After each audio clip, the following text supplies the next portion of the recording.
Dear students, हम लोग elegant minds में इलेक्ट्रिसिटी चैप्टर का एक्सरसाइज करेंगे आज। इससे पहले हम लोग जो इसका एग्जाम्पल्स था और जो थ्योरी पार्ट था वो बहुत अच्छे से समझ चुके हैं। अब हम लोग जो इसका एक्सरसाइज है जो कि बहुत ही इम्पोर्टेंट है, इसको आज के लेक्चर में कवर करने वाले हैं। ठीक है, तो हम लोग समझते हैं वन बाय वन क्वेश्चन को और उसको देखते हैं कैसे उसको सॉल्व किया जा सकता है। जैसे इस एक्सरसाइज में जो फर्स्ट क्वेश्चन है वो कुछ इस प्रकार से है। A piece of wire of resistance R is cut into 5 equal parts. These parts are then connected in parallel. If the equivalent resistance of this combination is R dash, then ratio R upon R dash is। ये actually MCQ type का question है, लेकिन इसमें समझने के लिए बहुत कुछ है। हम लोग जो थ्योरी पार्ट में पढ़े हैं उसको अप्लाई करके इस प्रॉब्लम को अभी हम लोग सॉल्व करेंगे। ठीक है, बोल क्या रहा है कि एक रेसिस्टेंस है।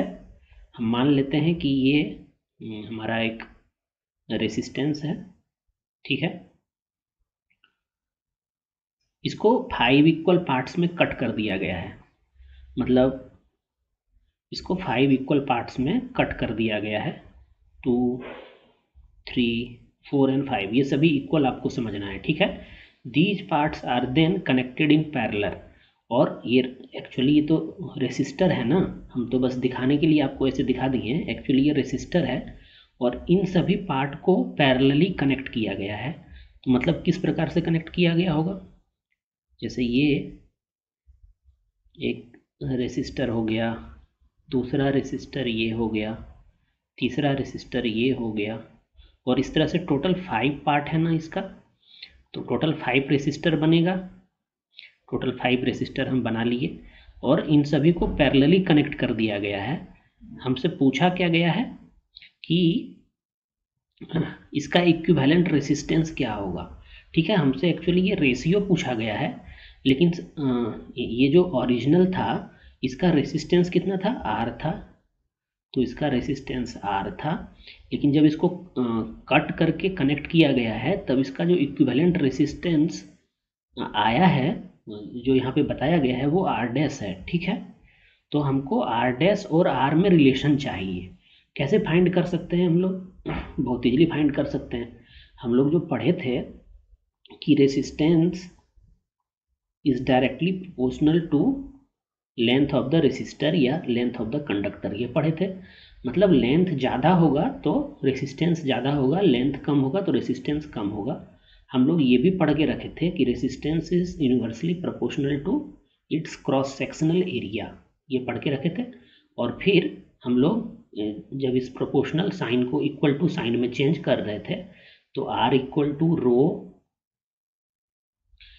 L अपॉन A आया था हम लोगों का। ये रो क्या था, रेसिस्टिविटी था, और ये R रेसिस्टेंस है। हम बस ये रिवाइज हो गया यहाँ पर, ये रो का अभी ज़रूरत है नहीं। हमको बस इस चीज़ का ज़रूरत है कि resistance is directly proportional to length of the conductor या फिर लेंथ ऑफ द रेसिस्टर।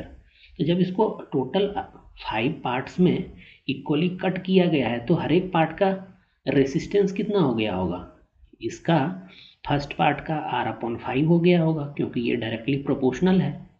ठीक है, दूसरे पार्ट का भी R अपॉन 5 हो गया होगा। इस तरह से सभी पार्ट का जो रेसिस्टेंस आया होगा कट करने के बाद वो R अपॉन 5 ओम आया होगा। ठीक है, जबकि इस टोटल लेंथ का जो होल लेंथ था उसका रेसिस्टेंस R दिया हुआ था।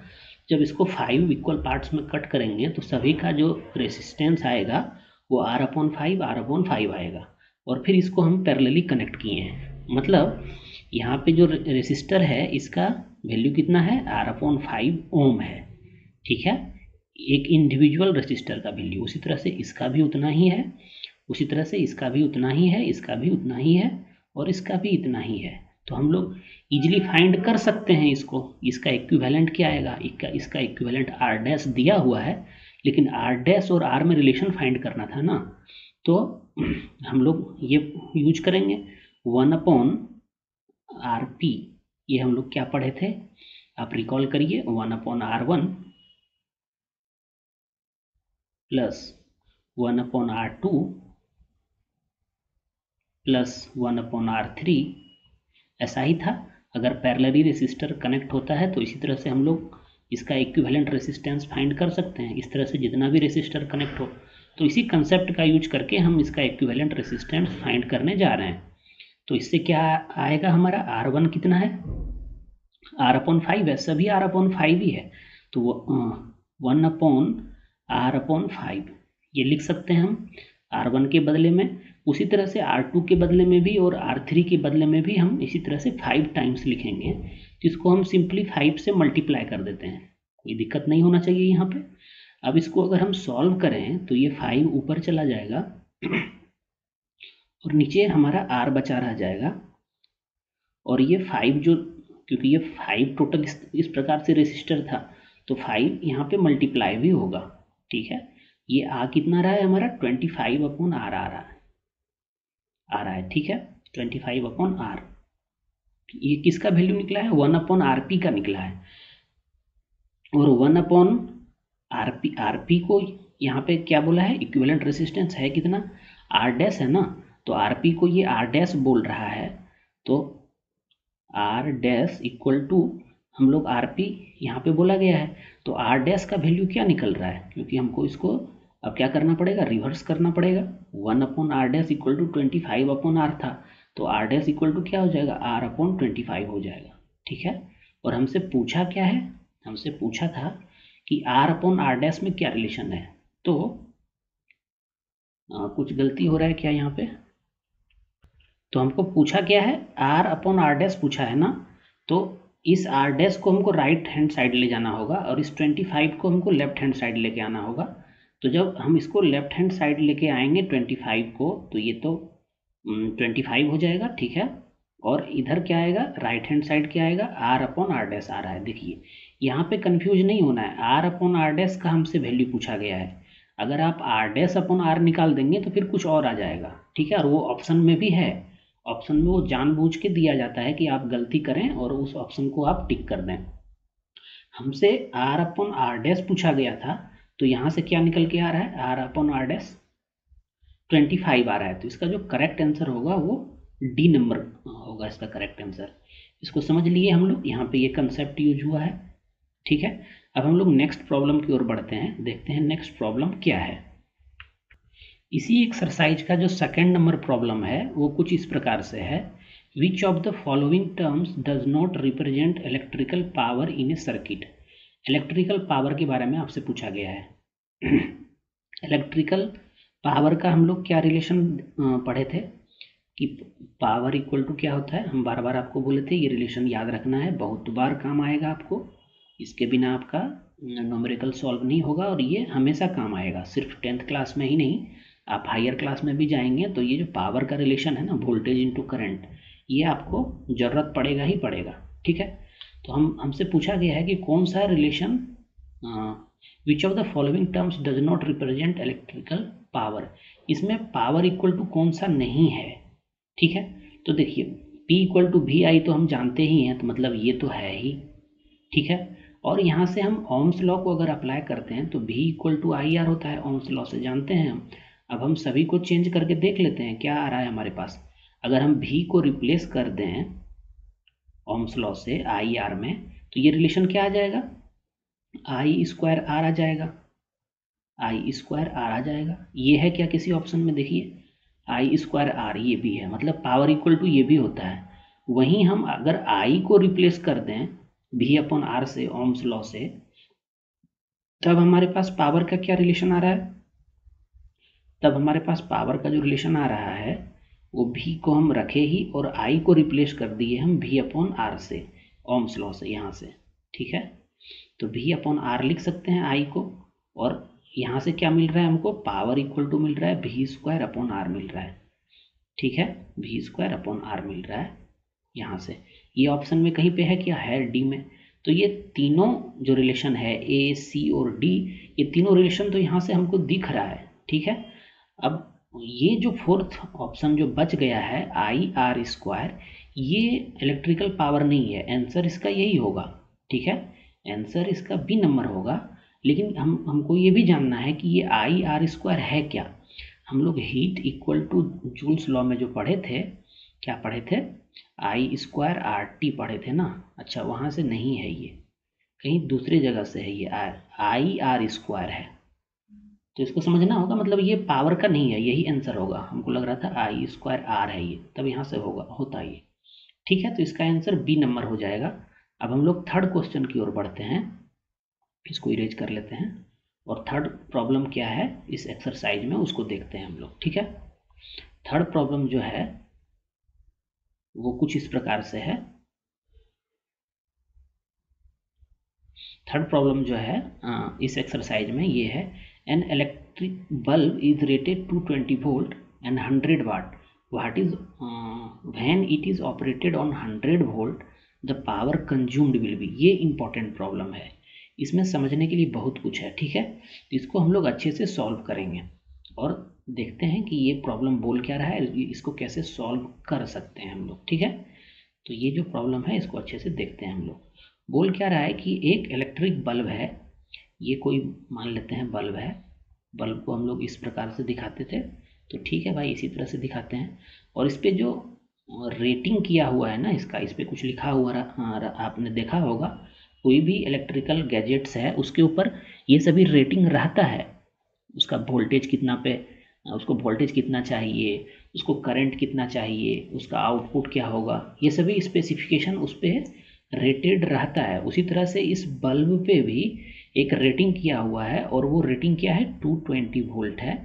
मतलब इस बल्ब को हम लोग 220, इस पे 220 वोल्ट का रेटिंग किया हुआ है, और पावर जो इस पे रेटेड है वो है 100 वाट। ठीक है, ठीक है, लेकिन जब इसको हम कनेक्ट किए हैं सर्किट में, तो इसको हम 110 वोल्टेज सोर्स से कनेक्ट किए हुए हैं। मतलब कि रेटिंग तो इसका ये है, लेकिन जब इसको हम कनेक्ट कर दिए हैं किसी सोर्स से, तो उस सोर्स का जो पोटेंशियल डिफरेंस है, उस सोर्स का जो पोटेंशियल डिफरेंस है वो 110 वोल्ट है। ये इंफॉर्मेशन है आप इस प्रॉब्लम में। हमको फाइंड क्या करना है, the power consumed will B.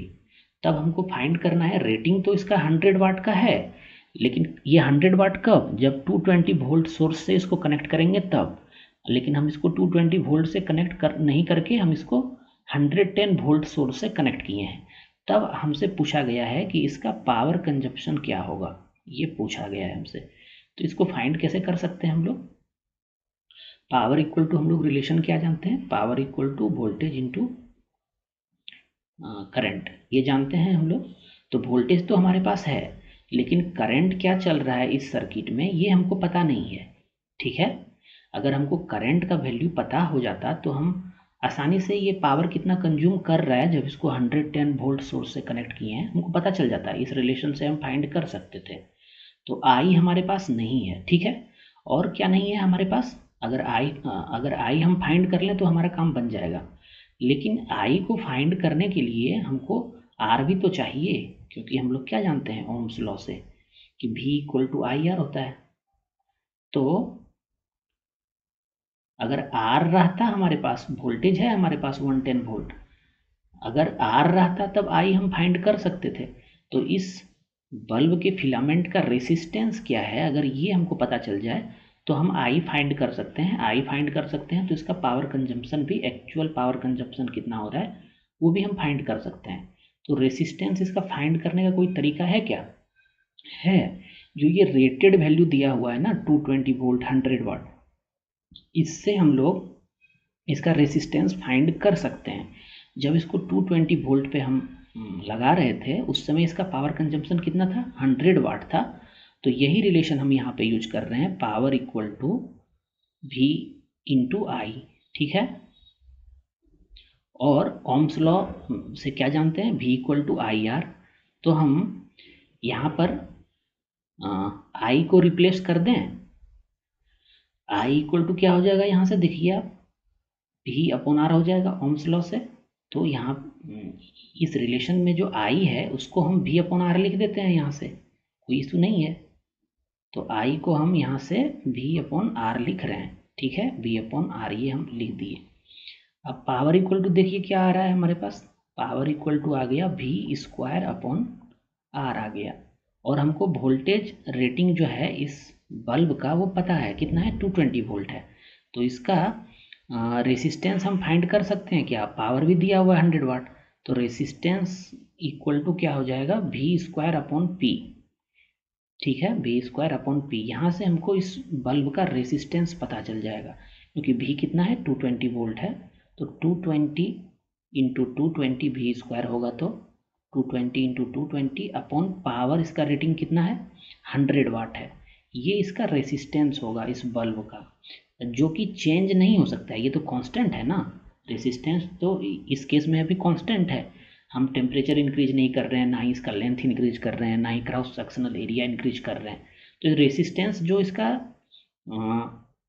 220 volt पर भी इसको हम लगाएं तो रेसिस्टेंस इतना ही रहेगा, 110 वोल्ट पे लगाएं फिर भी रेसिस्टेंस इतना ही रहेगा, या किसी और वोल्टेज सोर्स से लगा दें फिर भी रेसिस्टेंस इसका चेंज नहीं होगा।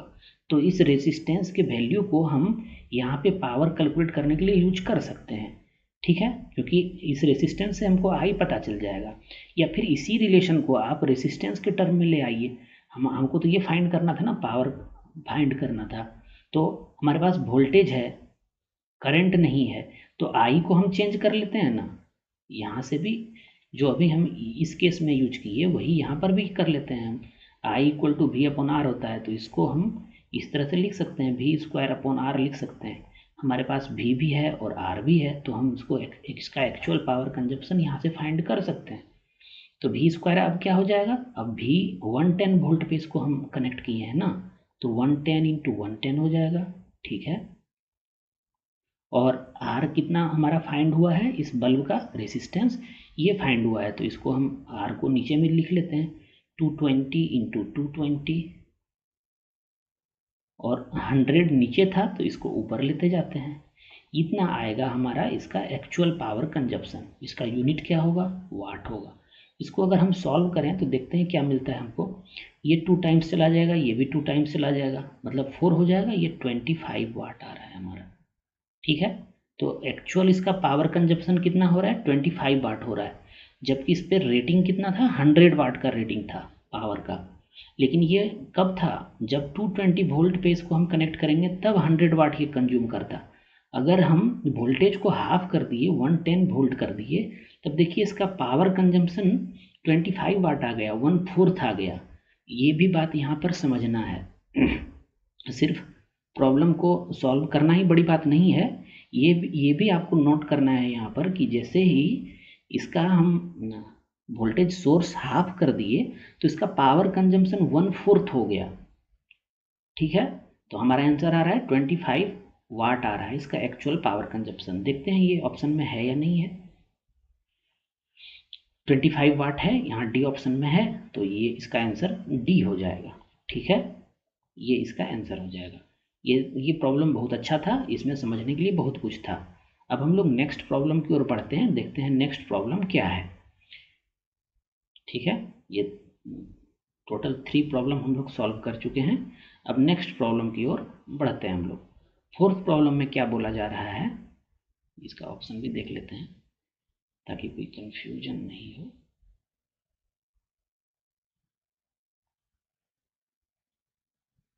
ठीक है, 4th प्रॉब्लम में क्या बोला गया है यहाँ पे, 2 conducting wires of same material. अच्छा, सेम मटेरियल का है, एक ये मान लेते हैं कंडक्टिंग वायर है और एक दूसरा है कंडक्टिंग वायर ये है।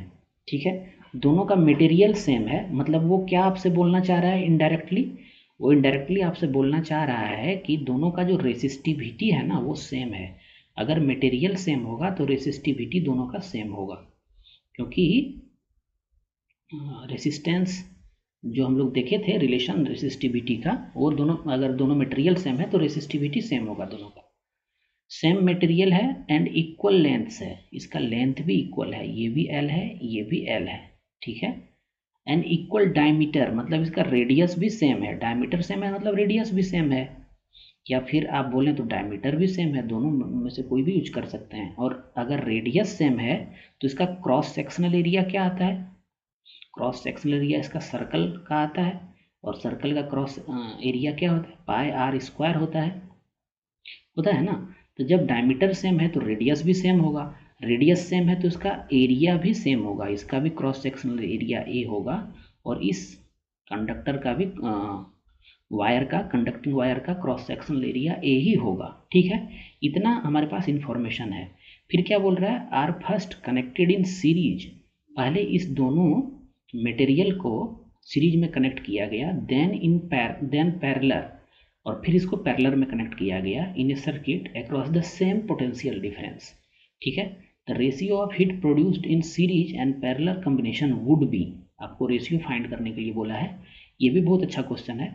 मतलब क्या कर रहे हैं ना, पहले इसको हम अब रेसिस्टर एज्यूम कर रहे हैं। ठीक है तो कंडक्टिंग वायर से ये, लेकिन कोई भी कंडक्टर होगा उसका कुछ ना कुछ रेसिस्टेंस होगा।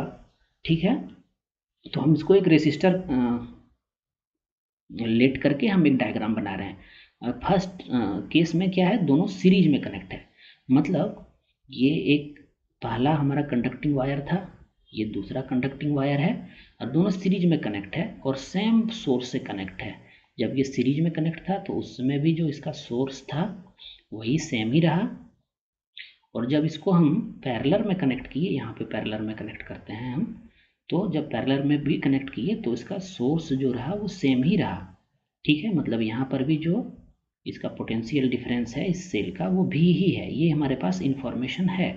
ठीक है, अब बोल रहा है कि हीट प्रोड्यूस जो होगा इस केस में और इस केस में उसका रेशियो क्या होगा।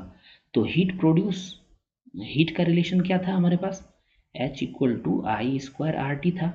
जो हम थ्योरी पार्ट में पढ़े हैं वो सभी यहाँ पे यूज होगा, इसीलिए हम पहले थ्योरी पार्ट का लेक्चर ऑलरेडी हम अपने चैनल पे अपलोड कर चुके हैं। अगर आपको कुछ दिक्कत होता है समझने में तो आप पहले उस लेक्चर को देख लीजिए, समझ लीजिए, फिर आप इस एक्सरसाइज पे आइए। ठीक है, तो हीट प्रोड्यूस जूल्स लॉ से आई स्क्वायर आर टी हम लोग जानते हैं, और टाइम भी दोनों के लिए सेम ही लग रहा है। मतलब क्या है, भी सेम है और टाइम भी सेम है। टाइम भी इस केस में जब सीरीज में था तो टाइम टी लग रहा था और इस केस में भी टाइम टी लग रहा है। लेकिन क्या होगा कि लेकिन यहाँ पे जो हीट प्रोड्यूस होगा और यहाँ पे जो हीट प्रोड्यूस होगा उसका रेशियो हमको फाइंड करना है। अब ये दोनों मटेरियल सेम था, लेंथ सेम था, क्रॉस सेक्शनल एरिया सेम था, तो इसका रेसिस्टेंस भी तो सेम होगा। इसका भी रेसिस्टेंस आर होगा, इसका भी रेसिस्टेंस आर होगा, क्योंकि हम लोग क्या जान रहे हैं कि आर इक्वल टू क्या होता है, रो एल अपॉन ए होता है। तो ये तीनों क्वांटिटी तो दोनों कंडक्टर के लिए सेम ही है, रो भी सेम है क्योंकि मटेरियल सेम है, लेंथ सेम आपके प्रॉब्लम में दिया हुआ ही है, और रेडियस अगर सेम दिया हुआ है तो इसका क्रॉस सेक्शनल एरिया भी सेम होगा, दोनों का रेसिस्टेंस भी सेम होगा। तो हम यहाँ पे एज्यूम कर रहे हैं कि इसका रेसिस्टेंस आर है, इसका भी रेसिस्टेंस आर है। ठीक है, क्योंकि दोनों जो मटेरियल है, दोनों कंडक्टर जो है उसका दोनों का रेसिस्टेंस आर आर है, बस खाली ये दोनों सीरीज में कनेक्ट है, और यहाँ पे भी रेसिस्टेंस आर आर ही है, बस पैरेलल में कनेक्ट है। तो इसका यहाँ पे देखते हैं हीट क्या प्रोड्यूस होता है। हीट प्रोड्यूस के लिए हम लोग यहाँ पे देखने वाले हैं कैसे यहाँ पे कितना हीट प्रोड्यूस हो रहा है। तो उसके लिए क्या कर सकते हैं हम लोग, हीट इक्वल टू ये रिलेशन है हमारे पास, इसको हम लोग अगर हमको हमारे पास रेसिस्टेंस है, वोल्टेज है, टाइम तो दोनों में सेम ही लग रहा है, तो हीट का जो रेशियो आएगा वो रेसिस्टेंस पे डिपेंड कर रहा है यहाँ पे, और वोल्टेज भी सेम है। ठीक है, तो इसको हम पहले कन्वर्ट कर लेते हैं, वोल्टेज के टर्म में ले आते हैं। ये जो रिलेशन है इसको हम लोग वोल्टेज के टर्म में ले जा सकते हैं, क्या ले जा सकते हैं। इसको वोल्टेज के टर्म में ले जाने के लिए हम लोग प्रीवियस एग्जाम्पल जो सॉल्व किए थे उसमें भी किए थे। आई स्क्वायर है तो इसको 2 टाइम्स आई इंटू आई लिख सकते हैं हम लोग, और आर टी जैसा था वैसा ही रहने देते हैं यहाँ पे। तो ये आई आर को हम लोग ओम्स लॉ से भी बोल सकते हैं। तो ये रिलेशन आ क्या रहा है हमारा, भी आई टी आ रहा है। ठीक है, अब देखिए हमारे पास जो जो इन्फॉर्मेशन है उस वो यहाँ पर इस रिलेशन में मैच कर रहा है। अब हम लोग हीट जो प्रोड्यूस हो रहा है उसका रेशियो निकाल सकते हैं यहाँ आसानी से। तो देखिए टाइम तो दोनों जगह सेम ही है, अच्छा वोल्टेज भी दोनों जगह सेम ही है।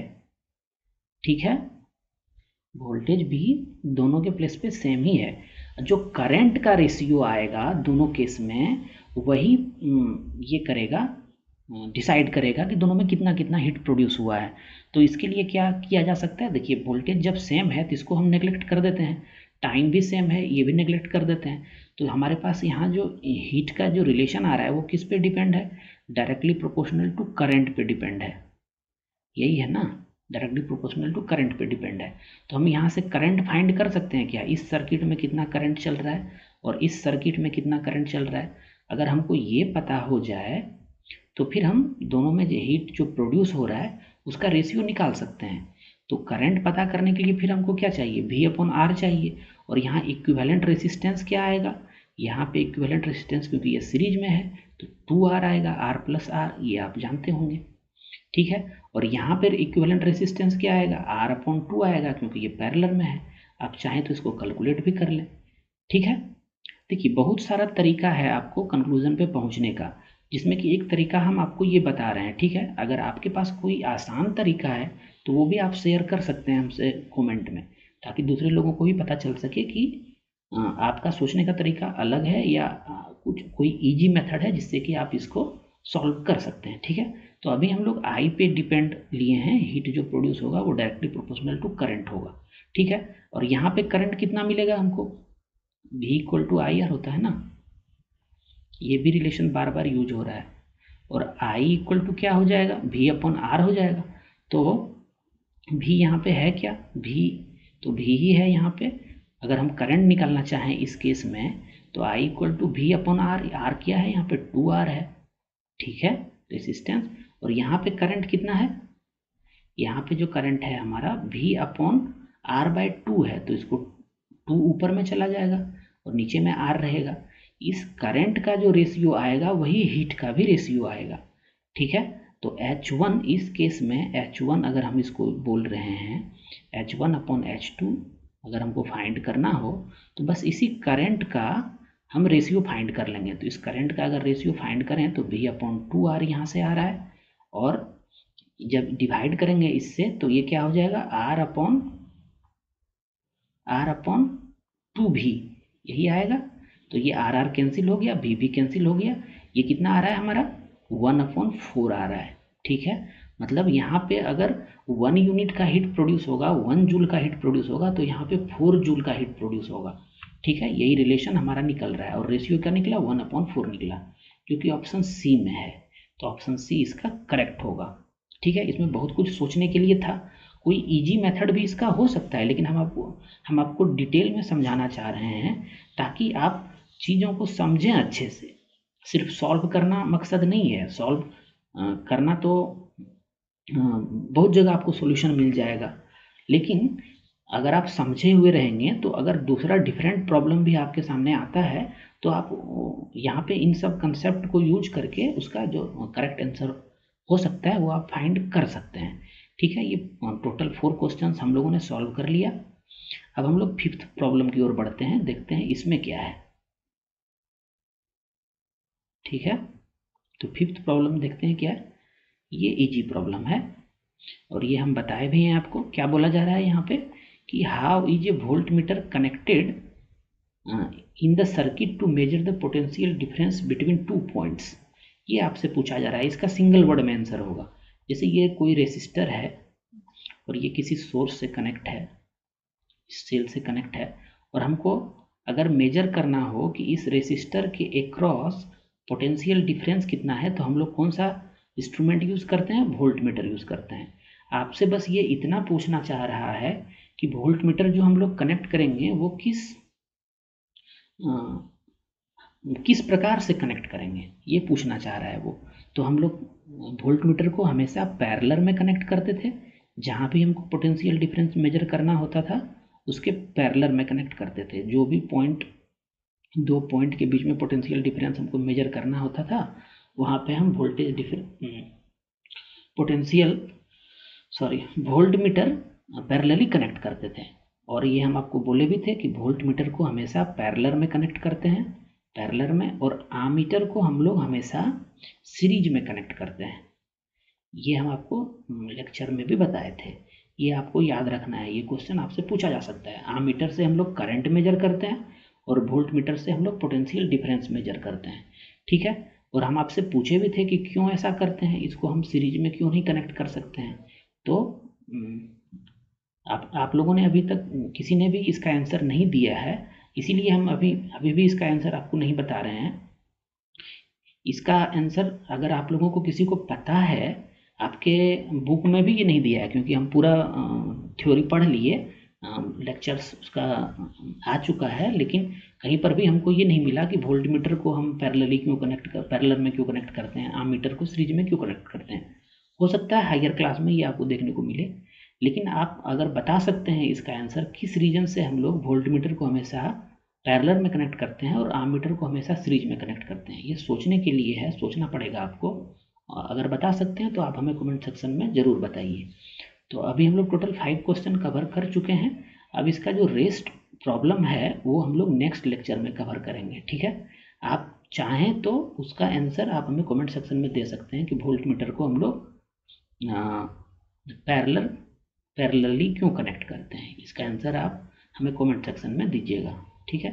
अगर मेरे लेक्चर से आपको कुछ बेनिफिट हो रहा है तो मेरे चैनल को सब्सक्राइब करके आप जता सकते हैं। अभी के लिए बस इतना ही, फिर हम लोग मिलेंगे नेक्स्ट लेक्चर में और फिर नेक्स्ट इससे जो प्रॉब्लम आगे है उसको सॉल्व करेंगे, ठीक है। Thanks for watching elegant minds.